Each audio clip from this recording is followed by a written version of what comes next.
Hi, I'm Paul Germain, your host for Smart Boating. You know, if you watched the show before, we cover a variety of subjects from docking to kayaking to anchoring, the whole gamut.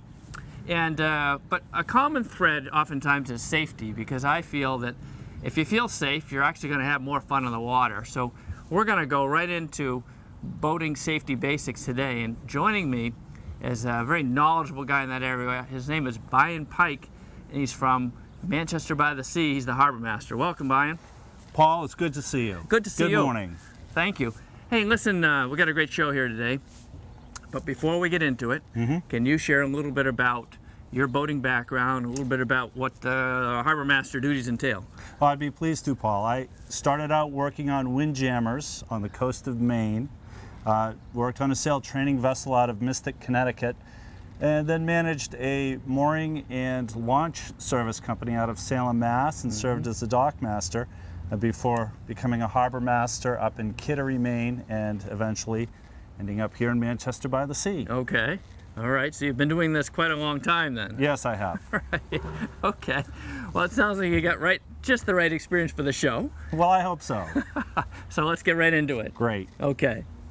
Well, Brian, you know, this whole subject of boating safety, boating basic safety, is a really big one, and we could take days talking about it. But, yes, we could. But we really don't have that time. We have a short time this morning, but I thought we'd focus on some of the highlights. And, you know, I can see some people asking the question, why bother with safety gear at all? What's your response to that? Well, if you go out on your boat and you're not being safe, it's likely that your day will end up not being very fun. Having all your proper safety equipment and knowledge of where you're going and all your plans for the day are vital to you having fun and being safe. Right. How about the law? Is there any ramifications for the law if you don't have your basic equipment with you? Well, certainly. If you're stopped by a harbor master or the environmental police or the Coast Guard and you don't have all of the required equipment aboard, the fun ends because you will get a ticket right then and there. Right, okay. And your voyage may be terminated. Yeah, okay. So there's two elements there. One, it keeps you safe. Two, there's some legal perimeters around this topic. Correct. Yeah, okay. So let's talk about some of the very basics. And these are things that I think some people may not even think about. And the first one that I thought about was a float plan. Can you explain what that is and what it tells people why they might want to do one? Well, certainly. A float plan just lets somebody know on land where you're going, what time you're leaving, what time you're expected back, who's with you, all those elements that if something should happen while you're out on the boat, there's a place for the harbor masters and other public safety officials to start looking for you. Yes, and there you get a float plan right there, right? Right there, Paul. Yeah, yep. So that's from, I think, the Power Squadron. So you go to the web, you can print it right out and give people the information, right? Absolutely. Yep. This is wonderful. Your other option is to simply tell someone. Tell someone, yeah. Simple as that. Yeah, so that's a good idea. And I've got actually a sheet here that shows that you can get these float plans now on your tablet or for your smartphone. So you don't necessarily need to print it out. That's a great idea. But if you said, oh, I really want to use my smartphone, there's probably half a dozen apps that I saw on the web that people could get to just dial it up and boom, they're telling someone. Couldn't be easier, could it, Paul? Right, no. So I think that's a really good thing. How about the weather? You know, is it important to check the weather before you go? Or I guess how important is it to check the weather? And is it important to keep in touch with the weather? Well, absolutely. If you were out this past weekend, we had a wonderful day Saturday. Yes. Sunday was the day nobody should have been out on the water.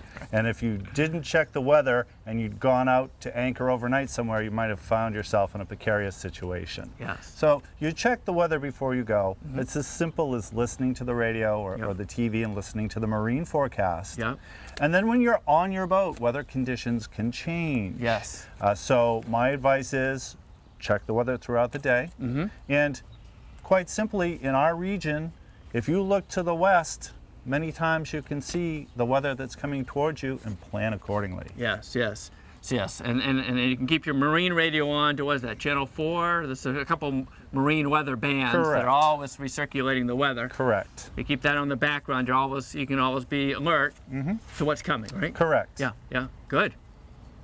Well, Brian, when someone comes down to the boat, wherever it might be, it seems like there's maybe an order they should go after things. And one of the things that strikes me from a safety perspective is doing an overall inspection of the boat in terms of, it could be everything from clamps and hoses to that sort of thing. What do you think? Well, absolutely. You want to make sure before you get underway that your vessel is mechanically sound. Yeah. And as Paul said, if you lift your engine hatch and look below, take a sniff, Yeah. inspect different elements that could fail, you may save some difficulty later on in your boating day. Yeah, I always check the bilge for gas fumes, for water level, in case Exactly. a pump left the operation, the batteries went down, whatever the story is, right? Precisely. Yeah, so with some key elements to touch base with. So along those lines, we're talking about safety equipment today. You've got a fire extinguisher in your hand. It seems to me it might be a good idea just to check out that, the condition of your safety equipment and the location. Absolutely. Actually, some of the rules and regulations state that things like fire extinguishers and life jackets must be in certain spots on your vessel, readily accessible. And for those who didn't know, there is a recall on Kidde fire extinguishers. You should go online if you have a Kidde fire extinguisher and make sure that it's not part of the recall. If it is, replace it. Okay, it's up to date. Now, another thing that I was thinking by, and tell me what you think, is that sometimes you've got a person that's the skipper, the primary captain, and then you've got people that come on as crew or first mates. Is it a good idea from a safety perspective to not only for the skipper to check out where everything is, but to educate and inform everyone else in case something happens to the captain or the skipper? Well, absolutely, and that's incumbent on the boat operator. When you're taking people out on your boat, you don't expect to turn them into boaters in an hour, but to let them know where different important pieces of safety equipment are. Right, like the fire extinguisher. Like the fire extinguisher and life jackets Yes. and flares. Yes. And then if you take some time to maybe educate someone on how to stop a boat in case something happens to you. Yes. How to use a VHF radio. Yes. These are all things that you as the operator should be helping your passengers understand for everyone's safety. Well, Brian, you know, I was on the web recently and I read a statistic, and I think I have it correct. It said that 85% of the boating fatalities over the last 10 years were directly related to the lack of personal flotation devices. Does that sound right to you? That is absolutely correct, Paul. The safe boating course that's offered by the Massachusetts Environmental Police states exactly that. Okay, all right. So that's a startling statistic. So these are a critical part of safety gear. And I thought we'd go through them kind of down the road there. This is a Type 1, I guess, right? Correct. Yep. It's a big, old, bulky thing. Very. A lot of history here. Okay. Yeah. The Type 1 is for offshore. Yep. So if you're going offshore and you want to be absolutely safe with the greatest amount of flotation and the greatest likelihood that your head will remain up and out of the water, this is the life jacket for you. Okay. All right. So that's one form. And then this is a Type 2, right? Correct. What's the difference here? So Type 2 is referred to as the near shore. Near shore. And will keep you afloat very nicely, just as the Type 1 will, with a lesser likelihood of keeping your face out of the water. Okay. All right. All right. So near shore. What have you got here that's in the bright colors? So what we have over here in the bright colors, we have two Type 3 vests. Type 3s, okay. So the Type 3, when they came along, were very popular because they're more comfortable Yep. and slightly more stylish. Yes. So okay. this would be an example of a children's Type 3 vest with a little strap that would come between the children's legs because children will float up and up, will sink, and their life jacket will float over their head. Okay, they'll come out of it. Right, so this keeps them attached, a little headrest and a handle to get them out of the water. Beautiful. Now this is a youth, but you see many adult Type 3 vests like this. Okay. Again, more comfortable, a little more stylish. And by the way, this is not how we store them on a boat. No. We take them out of the package. Right. Type 3. So when the Coast Guard's asking for PFDs, all these are fulfill their requirements? Absolutely. Okay. And there is one more requirement. Once you get up to a certain length vessel, you have to have a Type 4. A Type 4, a throwable, basically. A throwable device. Yeah. This is not a personal flotation device. Okay. And does not count, nor does the square floating cushion. Right. So Type nice 4 to have, throw. though, right? and in some cases a requirement. And we've got to have one of these for every person on board, right? One appropriate one for each person on board. And it's important to get the right size. You were just talking about how kids can slip out of the little ones. That'd be true for adults too, right? Well, if you have an adult who's not familiar with a life jacket, it's incumbent on you as the operator to fit them into it, show them how to attach it, and how to then adjust it once it's on their body. So now you're showing us with inflatable. You got an inflatable here. That's something that just came in probably the last 10 years, and a lot of boaters are favoring that, aren't they? Right. So this too is Type 3 vest. This is inflatable. You can either pull the little rip cord, for example, on it, right? On here. This type here is also auto-inflating, which is better should you be knocked out and into the water. It will inflate on its own. And that's not uncommon, because you don't know you're going overboard. Correct. And you can easily hit your head on something out. And correct. You need something that will go off, whether you're mentally around or not, right? Yeah, and because of the size and design of these, they're very comfortable, and folks are more inclined to wear them. Bear in mind, if you have these as PFDs on your boat, they do not count as a PFD unless someone is wearing them. Okay, all right, good point.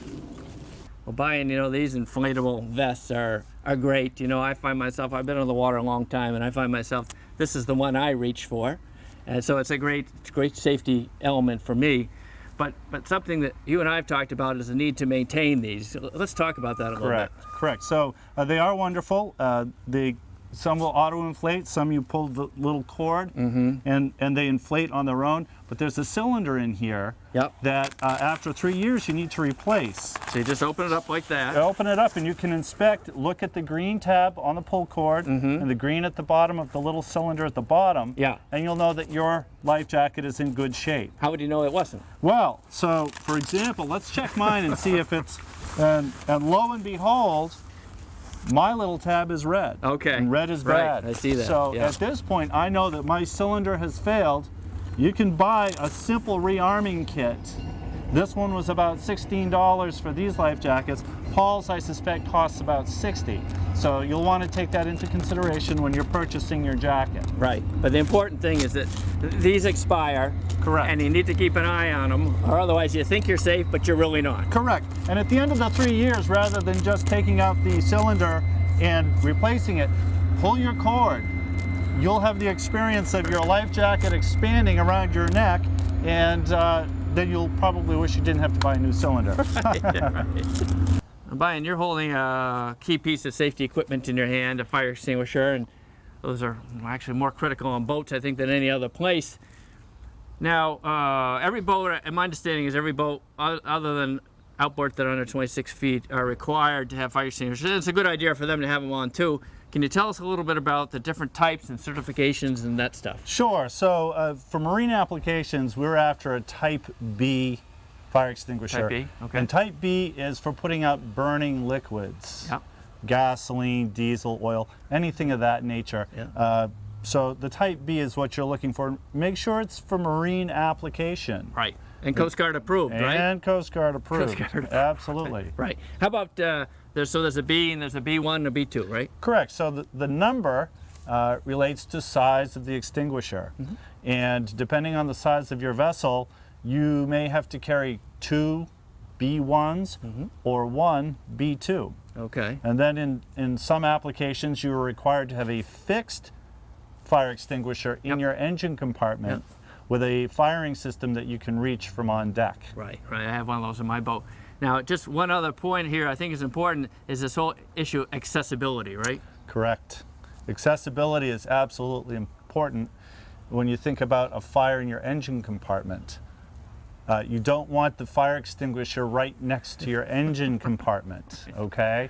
You want it in a readily accessible spot in the event that you do have a fire on your boat. Well, Brian, I noticed you got a fire extinguisher in hand there, and one of the things that occurs to me is a lot of people, they mount them, they're accessible, they can see them, but they don't know how to use them. So can you help us with that a little bit? I'd be glad to, Paul. So first thing you should always do with your fire extinguisher, don't forget it's there.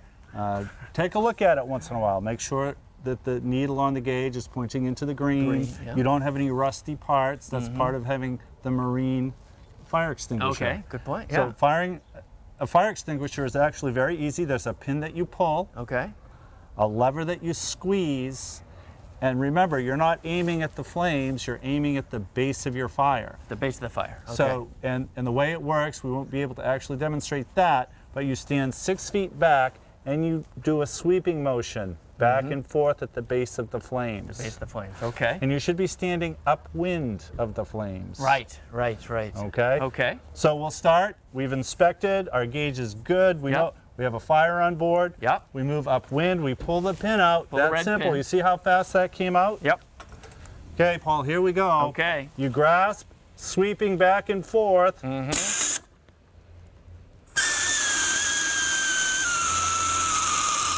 And just go till it's done.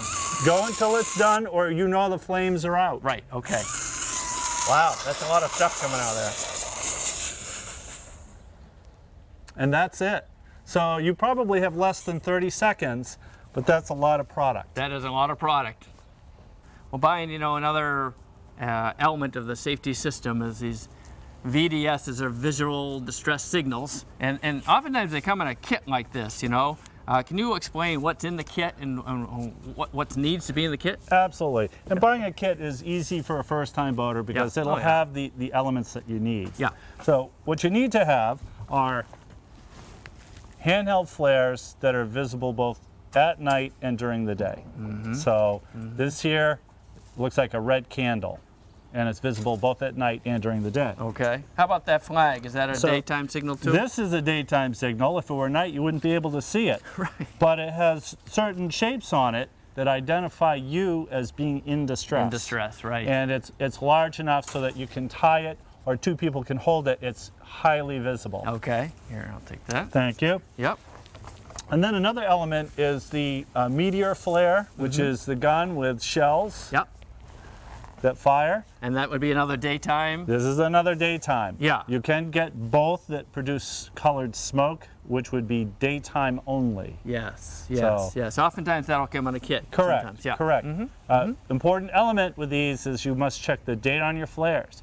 When they're expired, you may no longer have them solely on your boat. They go about roughly 3 years, I think. Just about 3 years. Yeah, okay. Depending on where you buy them. All right. Yeah. Sure. So in the kit, you got the flag, you got the handheld flare, you got the kind of the shotgun gun there. What else you got there? So, and a whistle, a sound-making device. If you need to get someone's attention, yelling and screaming Yeah. doesn't last forever. In the fog, that's nice too, right? Yeah. Yep. And this is just the simple package with the 3 required handheld flares.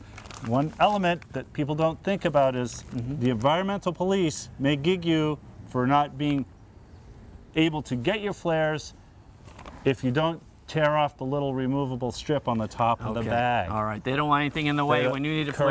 correct. We won't be able to access it quickly. Absolutely right. Yep. And that's pretty much it right there, right? That's what you need. Yep. And pretty much every boat that's going out, typically oftentimes boats go out both day and night, and they need this as it's a requirement, right? Absolutely. Well, buying with these flares, first you want to check the expiration date and make Correct. sure it's current. This one actually isn't. This is a 2010. What do you got? So I have a 2016 flare. All right, so that's right within the working time frame. Can you show us how it works? I'd be glad to show you how it works. So it's actually very simple. There's a black cap on the top. You take that off and you'll see a piece of sandpaper right there. I see it. Yep. Then you can remove the red cap. Okay, And twist off. you'll see on the top the black material. That's actually your flare. Okay. And then holding the flare downwind, Downwind. Okay. you strike the top of the flare with the sandpaper, Okay. like so. All right. You hold it up at a slight angle so that the hot material doesn't run down onto you. And then you just wave it back and forth in the direction of the vessel or craft that you want to come and rescue you. Okay. Now All right. these will burn up to 3 minutes, and we're just going to let it burn. You can see the flame getting a little bit higher, Yeah. Okay. and you can actually see hot material falling off the flare. Right. That is hot material. You do not want it over the deck of your boat to potentially cause a fire and reason to light more flares. Now, one point about the flares that I like to make, you have your expiration date, When your flares expire, don't throw them away. If I were going to bet money, Paul's would light, even though it's expired. Right. Keep your current flares on board so that you meet compliance, Yep. but keep that last generation of flares as extras. Yes, It doesn't yes. hurt to have extras. Well, Brian, you know, another basic requirement of safety is some way to produce some sounds, produce some noise. You've got a horn there and a whistle. Can you tell us a little bit about that area? Sure, absolutely. You are required by state and federal law to have a sound signaling device. And actually there are specific signals that you use in fog, or when you're approaching another vessel in a channel, or if you are concerned about what someone else is doing. For example, the danger in doubt signal is 5 short blasts. Yeah. So let's hear how that goes. So, here we go. That lets somebody know that you don't like what they're doing and you'd like them to stop. Right, right. So that's another element of, not only is it legally required, but just so fundamental to keeping people safe. Absolutely right. Yep. And then for a fog signal, if you're a vessel underway, power vessel, you're required every 2 minutes to sound 1 long blast. A long blast is 4 to 6 seconds. If you're a sailing vessel, it's 1 long and 2 short. Okay. So a critical piece of safety equipment. Absolutely. You can have smaller elements to make those sounds, but obviously the louder the sound, the better. Right. You think about yourself being downwind on a windy day and how the noise is going to carry. Absolutely. So a louder sound is better than... The horn's the way to go if you can. Correct. Yep. Ryan, you know, my understanding is that one of the Coast Guard requirements is a way to get rid of water should it come aboard unexpectedly. Something of a nature of a baler or a bucket, right? Right. So you should have a bucket on board your vessel. The saying goes that a scared man in a 5-gallon bucket is the best dewatering vice, period. Yes. Okay? Yeah. So, and generally you'll have a bucket on board. If you have a lot of water and you're feeling very disconcerted, you could do something clever like take your container for your flare kit, and you have 2 more buckets for 2 other scared people to bail with. Yeah, yeah. So make as many bailing devices as possible. That's right. Yeah. Okay, so that's the way to get rid of water. How about holding in place? My understanding is the Coast Guard requires you to have, on many boats, an anchor, right? That is absolutely correct. And so your anchor should be readily accessible.